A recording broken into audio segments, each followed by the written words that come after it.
Kembali lagi.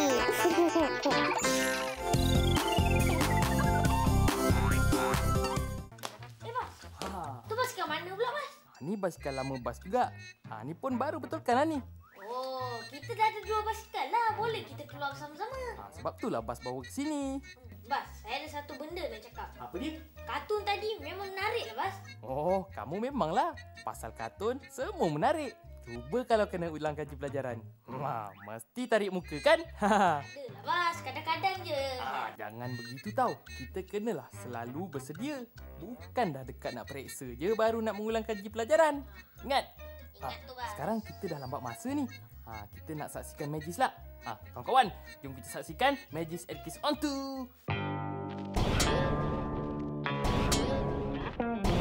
Magis and Kiss on 2.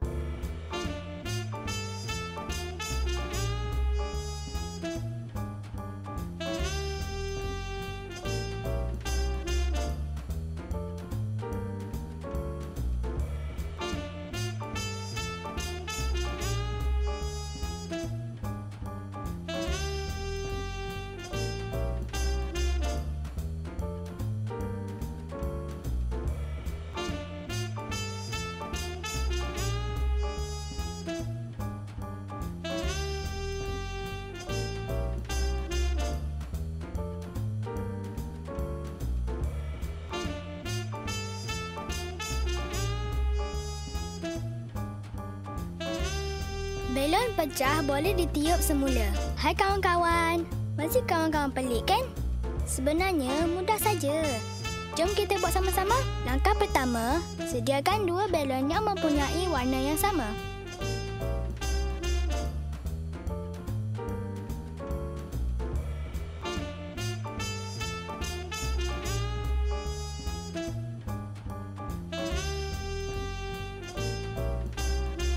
Kemudian, masukkan ia menjadi satu belon seperti yang ditunjukkan.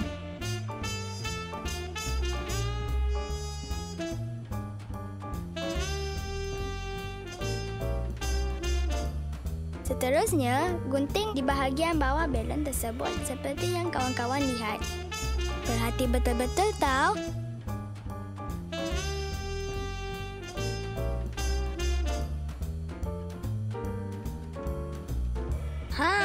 Tiup belon seperti biasa dan pecahkannya.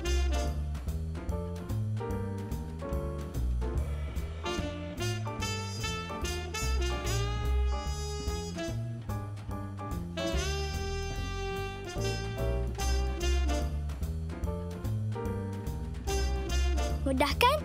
Selamat mencuba.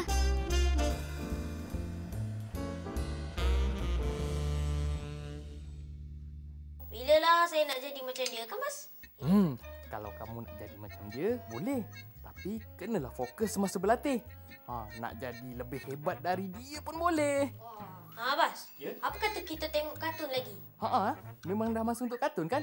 Jadi jom kita tengok kartun Badang. Badang.